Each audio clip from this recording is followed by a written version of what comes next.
Hi, everybody. Thank you so much for joining us. I think we're going to wait just maybe one more minute just to make sure folks are able to make it out of the waiting room.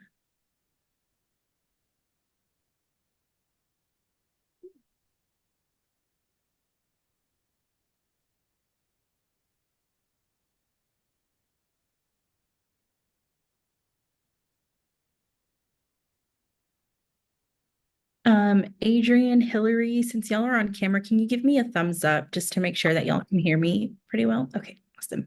Thank you. Okay, so let's go ahead and get started. Hi, everybody. My name is Brenda Cruz. I am the Texas Democratic Party's County Services Director. Thank you all so much for joining us tonight. We're very excited for the lineup that we have for you all. Tonight, we are here to talk about how Texas Republicans have taken advantage of our rural neighbors for decades by voting against the best interests of working families, stripping away the rights of minority populations, and divesting in fundamental institutions like public classrooms and hospitals. Rural Texas Democrats know that their communities have been left behind time and time again.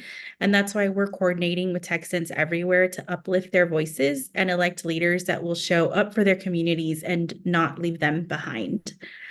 To really spearhead the conversation tonight, we're very excited to have four people join us that have really been on the forefront of this effort. I'm very excited to introduce to you all Nicole Mason Driver, who is the mayor of the city of Malakoff, Texas. Hillary Beebe, who is co-founder of Big Bend Democrats PAC out in Marfa, Clayton Tucker, who is the chair of Lampasas County Democratic Party, and Adrian Quinn Martin, who is the Hood County Democratic Chair.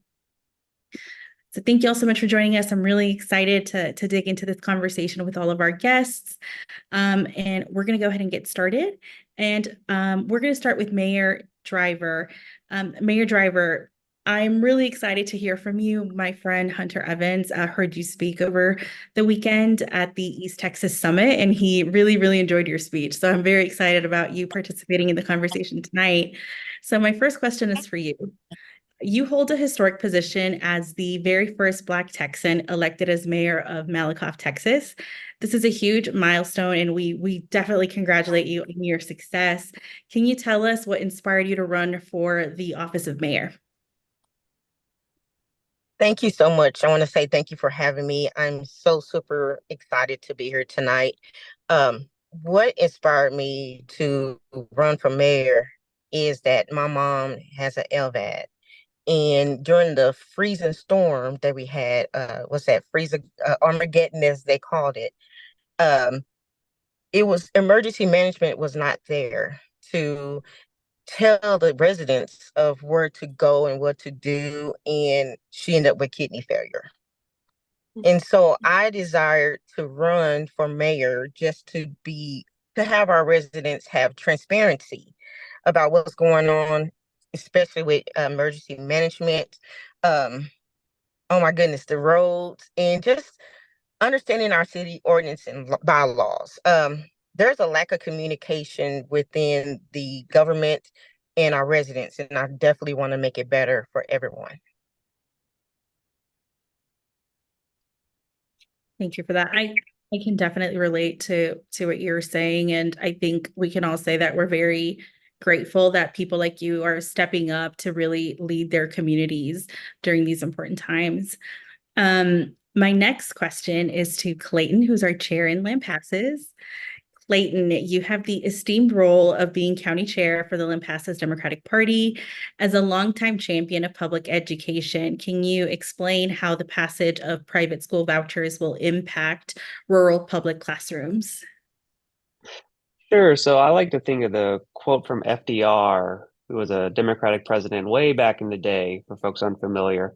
He said we must be especially beware of the small group of selfish men who will clip the wings of the American eagle to feather their own nest. And to me, that's the ultimate thing of what vouchers are. Really, any sort of privatization is. We should stop calling it privatization. We should start calling it wing clipping, because that's what they're trying to do to us. And in my pre-political life, I was actually a kindergarten teacher. I had 15 boys, 5 girls, in pure mayhem. Great training for politics, by the way.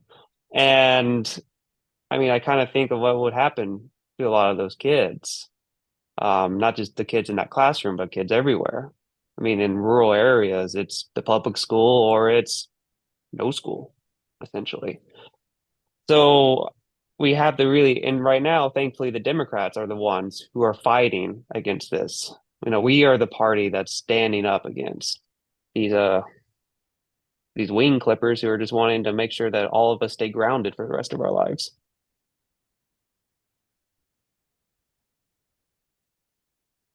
Thank you for that, Clayton. I'm the daughter of a public school teacher and a product of the public school system.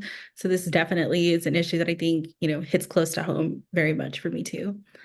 Um, Adrian, we're going to move on to you next. Adrian, you're the chair of the Hood County Democrats, and you have recently gone viral on social media for exposing the MAGA extremists' plan for expanding their abortion ban across Texas. Can you tell us how their plan to criminalize abortion will further impact rural women? Thank you, Brenda, for hosting, and thank you to the TDP for inviting me. If you don't know what she's referring to, there was a meeting in my town that I recorded and put online. It was a group of what they call abortion abolitionists. They met with a group of Republican local officials in my town to discuss how the current Texas abortion bans do not go far enough. The movement, really the whole goal of the movement is to criminally punish women for abortion, which they call murder, and they consider IVF and Plan B, which is birth control, abortion or murder. They discussed in this meeting what was so outrageous and I think made it go viral was in cases of rape and incest, the woman would be criminally charged. And in cases of the pregnant person being a minor, they wanted to criminally charge and openly discuss the death penalty. So these seem like pretty extreme views, but if you look around, especially rural Republican representatives have signed on with this organization and taken their pledge to follow through with their plan. And these are a lot of officials that are actually in office right now, which is pretty scary. As far as the effect on rural women already had a lot of barriers to reproductive health care. If you're out in the middle of nowhere, you may have to travel for hours to get to a Planned Parenthood, and that was before the bans. Now we put rural women into a really dire situation because OBGYNs are leaving the state because of the laws, and then we have the rural hospital closures on top of that. So we really put these women in a healthcare desert. And to be honest, many of them do not know all the details of the law, and they don't understand how it could impact them in cases of miscarriage or pregnancy complications.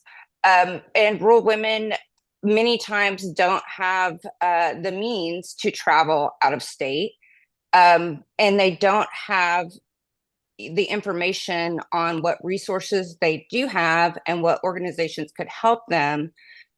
So it's just very isolating. And, with a community that's, sending the message that we want you to have the death penalty, there's a social pressure as well. So basically it amounts to these women are being forced to give birth by the state of Texas and the Texas GOP.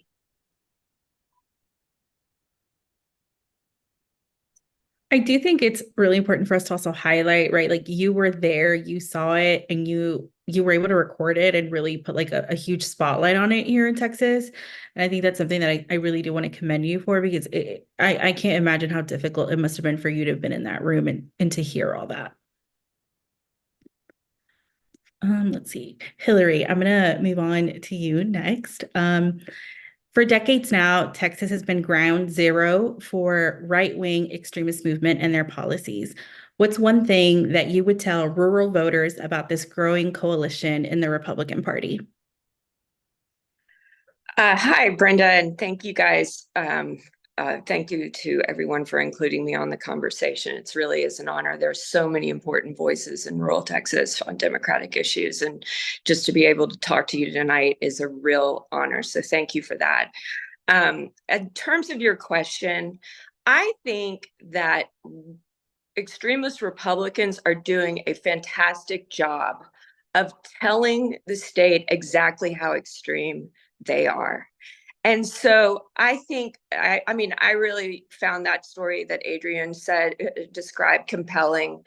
I think that by elevating them when they are acting extreme is exactly the way to shed a light on their activities for people who maybe aren't so politically engaged and aren't paying attention and don't understand the threat. I think they're the best messenger for the threat they represent. I think that what Democrats want to do is define a contrast with these extremist Republicans and tell the voters that they are focused on them and they are focused on the importance on the issues that are important to them, whatever that might be. And usually local issues are just that, very local. I'll give you one story and then pass on to you. Last cycle in 2022, our county judge actually switched parties from Democrat to Republican. And she went to the local paper and she said, you know, I can no longer conscientiously in good conscience be a Democrat. I am pro-life. And we had a really wonderful candidate, frankly, a successful candidate from Presidio run for Democrat, as a Democrat. And I and some of the other organizers found it really disappointing that he didn't take a strong stand on the abortion issue. But what he did was run his race on bringing more economic, essentially the one issue of his race was about bringing up economic opportunity to the region and to Presidio specifically.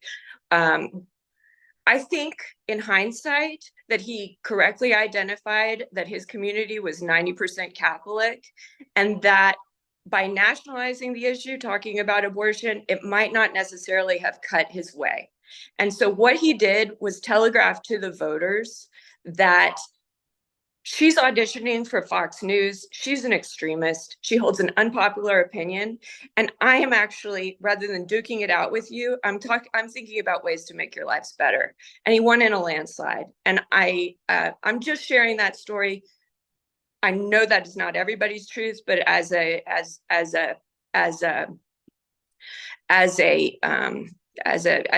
anecdote about let them claim their unpopular opinions, let them claim their like really cruel policies, and let's talk about what's important to the voters in our communities. Thank you so much for sharing that, Hillary. Mayor Driver, my next question is for you. You're one of the millions of Texans that work within our healthcare system. In rural Texas, there are many barriers to accessing quality, affordable healthcare. Can you share with us how that impacts communities like yours? Why Texas does not expand Medicaid? I don't know.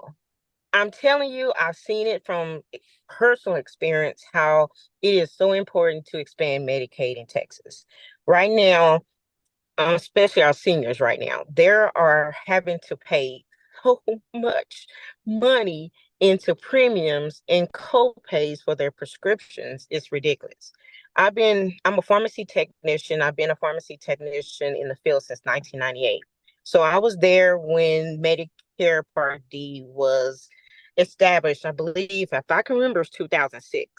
And one thing I did was study and learn that when you look at the 10 states that did not expand Medicaid, Texas is mainly one of them. We have the most uninsured people in the United States. And you have to be dirt poor in order to get Medicaid.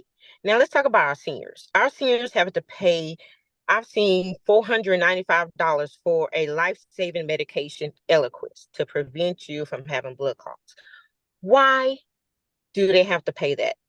I'm looking at myself that when I get when I have to get Medicare, I will have to pay $131 for my asthma medication.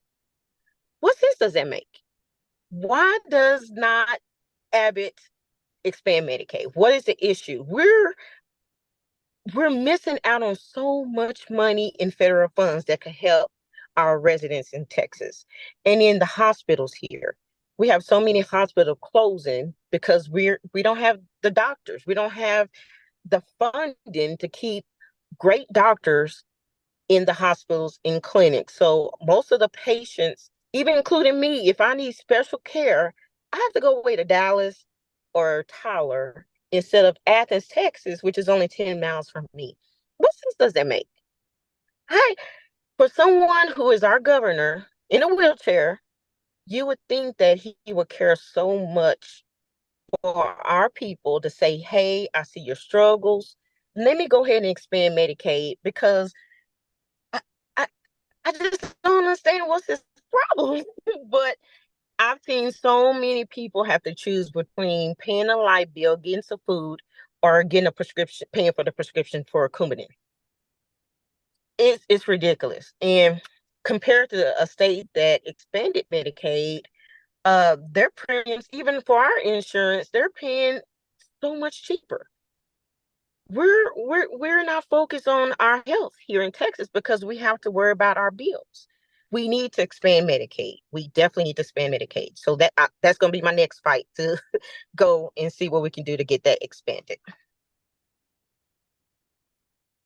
Thank you, Mayor. Clayton, I'm going to move on to you now. Rural and low-income Texans have struggled to obtain affordable and accessible broadband services. Can you tell us about how this impacts rural Texans today and what we can do about it as Democrats? Look, what made us a world-class economy was our infrastructure. We had really great infrastructure. I mean, that was part of the Democratic New Deal. It was the Democrats who built the infrastructure. LBJ built Texas, particularly where I'm from, the Hill Country. No one was building anything over there. No infrastructure, barely any roads, no electricity, no running water. It was the Democrats that built Texas. And right now, since the Republicans have taken over, guess what? We ain't getting ourselves built up anymore. And I would say it's not just broadband, it's just basic cell phone signal. No line passes. I remember this happened a couple years ago. So we have one line that connects us to the outside world, that connects our broadband, our phones, everything. And that line got cut one day. So all cell phones went down, all internet went down, even landlines went down. So the police had to go around just making sure that everyone's okay. And I remember this one lady, I was talking to this voter out in Lampasas, and she was telling me that right when the phones went down, she had a bad gut feeling. So she went to check on her husband, and turns out her husband was just starting to have a heart attack. And like, there's no way he could have driven himself to the hospital. He would not be able to call anyone because, again, no cell phones, no infrastructure. And because she went back, he's still alive today. If she didn't do that, he would certainly be dead. So the Republicans' lack of building anything, they sure like to, take for themselves, but their lack of building anything, not only is it hurting us economically, it is literally killing people. I can't even tell, like, even now we have a busted pipe in the whole town. We were underwater restrictions, and it happens about it seems like every half a year at this point. And same with broadband, it is extremely hard to get any sort of government services, any sort of banking. Agriculture is getting more and more high tech, particularly things like corn and wheat. Not so much, a lot of that out in the hill country, but you hit like the plains, you hit a lot of like the blackloam fields and the blackland prairies. I mean, that is really great farming land, but it's hard to do anything if you don't, have the basic infrastructure. So that's just why we have to put Democrats back in top power, because we are the party that builds. We are the party that creates. And if you want to rebuild Texas, go back to the people who built it in the first place.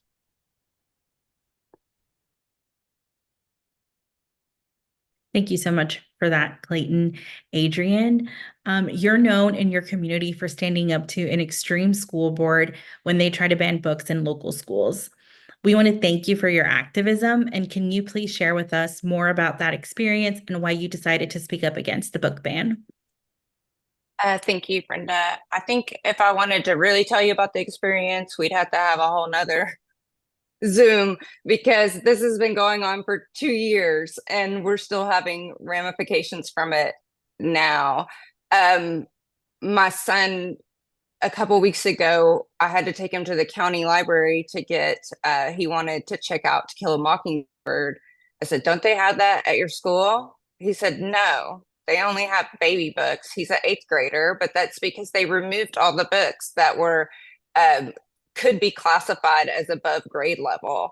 So we're still having ramifications. We're still having the fights back and forth. That the books have never been returned. But basically, our district was one of the first ones to start banning books that we heard about. The reason it got a lot of attention is because our superintendent was recorded meeting with some librarians where he outright stated that he wanted the LGBTQ books removed. He also told the librarians if they didn't like it, kind of too bad. And we're a conservative community, and if they are not conservative, they need to hide it. The ACLU did take up the case against the district, which they're under investigation now, and have been for a year or so, maybe a little bit longer. But you know, when it first started, the only people that were speaking out against it were the Democrats, and it was really a good lesson for me and a learning moment about how we can organize, and together we can create an outsized voice for our small group, because we were getting called names, groomer, pedophile, whatever. But now 2 years later, we see like this is spread all over the country, and it's pretty obvious what's been happening this whole time is that it was a coordinated effort by Republicans. And I believe it was, a few different things. I believe it was to erode trust in our public schools, send out misinformation about teachers and librarians. And of course, they always want to attack the LGBTQ community any way they can. And we see that specifically being targeted towards trans people. The targeting and our superintendent's tape really is what got me heated, I guess, or passionate, because I felt like, we're a small community. A lot of these kids don't have support at home. And now, their own school is targeting them. By removing these books, they're saying, you don't belong here.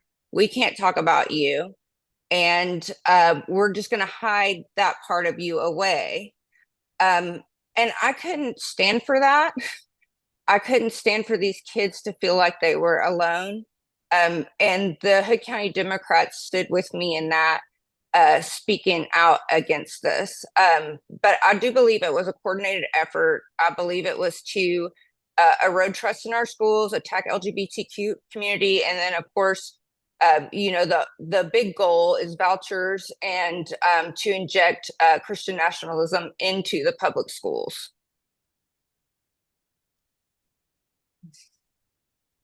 Thank you, Adrienne. Hillary, my next question is for you.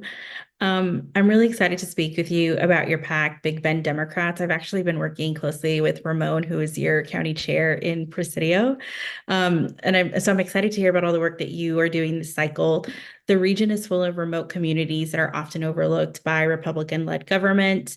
And so I would love to hear from you what inspired you to expand Democratic voter outreach in West Texas. Thank you. And thank you for mentioning Ramon. He's our county chair is 18 years old. He's still a student in school. His whole goal is to come home to Presidio and make that community better. And he's really an inspiration.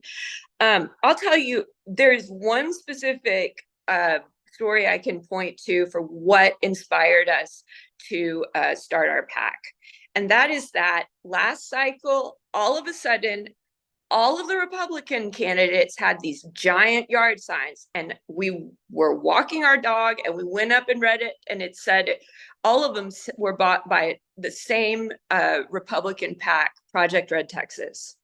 And so I went on a deep dive to understand where this money, where the signage was coming from, and they essentially raised $500,000 from a single donor, and they started recruiting candidates. They started putting up signs, paying people's filing fees, really focusing their efforts everywhere between Brownsville and El Paso on the border.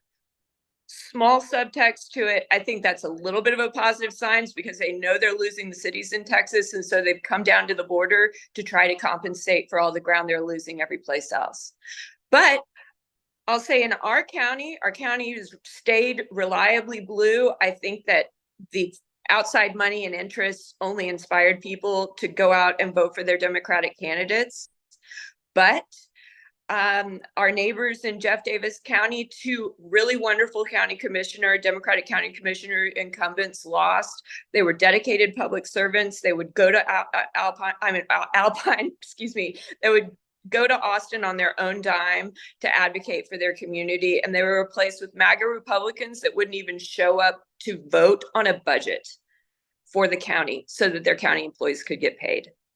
It was a disaster. And I think if our PAC had been around then, they probably could have made it through. So our goal right now is at least to make sure our county parties get more support, and our Democratic candidates are on an equal footing with these Republican candidates who are having this. So we intend to get more data in the hands of our county people, and we intend to provide our candidates with that kind of support. We intend to identify competitive races. We intend to support our county parties with more than they had before. And we really believe that we can take back the ground that we may have lost last time and continue to build our strength regionally, because there's still actually a lot of Democrats running as Democrats in West Texas, and we want them to feel supported. Thank you so much for that, Hillary. Mayor Driver, we have one last question for you. Can you please offer some advice that you would give to any first-time candidate that is running in rural Texas this cycle? Of course. This is something that I would give to anyone. My favorite scripture is 2 Timothy 2 verses 15, to study to show thyself approved unto God. So with that being said, you must study to know the people that you're trying to represent. You must study to know your city and the district that you're running for. You must, most of all, study for the laws and the ordinances of the district that you're running for. And most of all, study again, because I'm telling you, being in a mayor, first time I didn't run for a council. I came straight in as a mayor. And I've done a lot of studying, and with me doing all this study, I'm able to relate to anyone that comes to me regarding the city and the bylaws, even the cities around me. Network, get to know the people that you are going to work with in the future. This will help you build bridges with other cities around you. And that is so important. Networking, I've learned, and thank you to the Democratic Party, they have really helped me to network. And so with all that, I promise you, once you get all that study in, you're going to be very successful. It's been such a blessing to be the mayor of Malakal. And I'm really thankful for the Democratic Party for always being there to assist me. Thank you so much, Mayor. I personally found that very inspiring. So thank you for that. Clayton, you have been organizing with rural Democrats for a while now. Can you tell us what keeps you motivated? Well, it's just like with any farmer, just because you have a bad harvest doesn't mean you can quit. Because if every farmer who had a bad harvest ever quit, we would literally have no more farmers and we would all be starving. So, I mean, you just have to keep going. You have to keep pushing because, I mean, look at the alternative. Everything is privatized or all of our wings get clipped. The rich get richer while the rest of us, at best, stay where we are or more likely go down. And that's just an unacceptable answer. So it is, our democracy is worth it. Our freedom is worth it. Our individual liberties is worth it. Our future, everything is on the line right now. So that's what keeps me motivated, along with a heavy dose of, oh God, what are the Republicans doing now? Anger. So that is what keeps me going. Thank you. Adrienne, we know it's not easy being a rural Texas Democrat. Can you share with us what inspires you to continue to do your work as the chair in Hood County? It's definitely not easy. Being a Democrat in Hood County doesn't make you the most popular. As far as inspiring, like the others just said, like the Republicans here, like they keep me inspired because they're always doing asinine things that we have to fight against. But as far as a positive inspiration, the Hood County Democrats, my precinct chairs and our clubs, we have a really active, for a rural county, we are so lucky to have active clubs. I know a lot of counties don't have that, even a lot of counties that are bigger than ours. And that truly makes a huge difference to have people that you can count on. And if you do have to put yourself out there and speak out, you have people that are going to back you up. It takes guts and it takes grit to be a rural Democrat in a place like this, which is 80%, Trump voters. Last year, we were in the 4th of July parade. As the Democrats, we came out loud and proud, and we got booed by an entire street. So when you're getting booed by your own community, it's a unique feeling for sure. But what did they do? They signed up to be in the parade again this year. So the Hood County Democrats are a tough, strong group. They show up, they do the work, they don't quit, and they won't be intimidated. So they keep me inspired and they keep me going every day. Thank you for that. I think on that note, before I move on to Hillary, I think Hillary will also appreciate what I'm about to say, as I really do want to give a shout out to all of our rural precinct chairs, because they are truly like unsung heroes along this with all of our county chairs. They're the ones that knock on doors, they make the phone calls, they send the text messages, and they really, I think, are a huge part of the reason why you all are so successful and continue to do the work every day. So thank you for plugging them, Adrienne, because I completely agree with you. Hillary, I think you kind of alluded to it a little, and I think your perspective on this is going to be really interesting. This is our last question, but we're in the thick of the 2024 election cycle. I feel like time goes by so quickly, especially in an election year. So what would you tell a rural Democratic voter as we inch closer to Election Day? Thanks, Brenda. I'll tell you, I thought about this question. I mean, the first thing I'm going to tell people is just their vote is so important. I am nervous looking ahead towards November because I am not sensing the same degree of enthusiasm we saw last time. I think it was really deflating what happened last cycle, and that people need to be encouraged. But I mean, mostly the message that I'm going to be delivering is that these extremist Republicans are going to keep moving our state to the right until they are rebuked at the ballot box. And I'm going to be, spreading that message to everyone who I think can be persuaded to vote Democrat, even if that's not how they identify. And I'm going to continue to just push people to understand that one party is interested in governing and in solving problems, and the other party is interested in pushing cultural issues that most people aren't interested in, and unpopular policies. Thank you so much for that. I really want to thank all of our panelists for joining. I think this has been a great conversation, and I'm really quite honored to have been on this panel with you, even if I was just moderating it. I think it was great. I definitely have walked away, I think, a lot more inspired than I was when I first woke up this morning.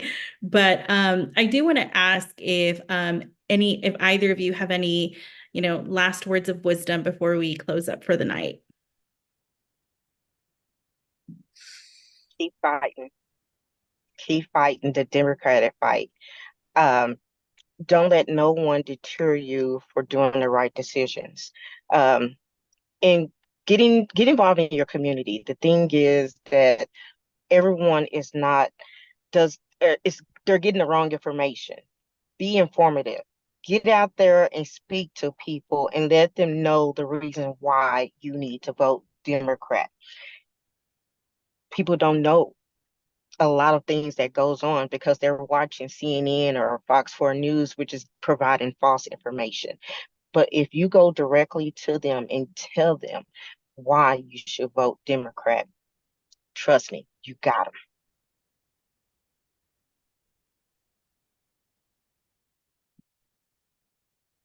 Yeah. I'd like to encourage everybody to adopt a voter. That's my message this election cycle. Adopt a non-voter or a first-time voter. Take them to the polls, walk them through the process, build their confidence, because we can register folks all day long. If we can't get them to the polls, it's not helping us. So that's the message I want people to remember, is to adopt a first-time or non-voter and help walk them through the process, because it can be intimidating, especially for younger voters. And I believe if they have someone that can kind of handhold them through the process, we could actually get our numbers up for the youth vote, which would be amazing and a key to turning the state blue. Hillary, do you have anything you'd like to add? Yeah, I mean, I again, thank you for being part of this conversation. My hats off to everyone, because there are actually a lot of hostile, negative forces out there in rural Texas that work against us. And Texas Republicans have done a pretty good job of discrediting Texas Democrats. And it takes courage to be out and visible in your community. And I continue to believe that as long as we are good neighbors, as long as we are good public servants, as long as we continue to love our communities and strive to make them better, that eventually we'll see rewards in public opinion. Clayton, do you have anything you'd like to say? Also, I want to thank everyone for being here and for all of our really great speakers today. But especially my heart goes out to all the participants. I mean, it's going to take dedicated folks like yourselves willing to show up on a Thursday night to hear folks, to learn about folks, and even to connect with people. Because at the end of the day, we're all in this together, and we need people. We need folks like you who have been joining us today. So definitely encourage, please support your local and state county parties. We got to get building this infrastructure so that we can start rebuilding Texas. So again, my heart goes out to everyone who's joined us today, because y'all are the ones who will make everything we do possible. Thank you for that, Clayton. Thank you to Hillary, to Mayor Driver, and to Adrian for everything that y'all have done and will continue to do for us this cycle. I do also want to thank all of the folks who joined tonight. I think I saw a couple of names that I do want to just mention briefly with along with Clayton and Adrian. They are rural county chairs, and that is Michael Fladmark and Hector Garza, who are also on. So thank you all so much for joining us tonight. I really have appreciated everyone's time this evening. I think it's been a great conversation, and we look forward to having many more in the future. And please don't ever hesitate to reach out if y'all ever need anything. Thank you. Thank you.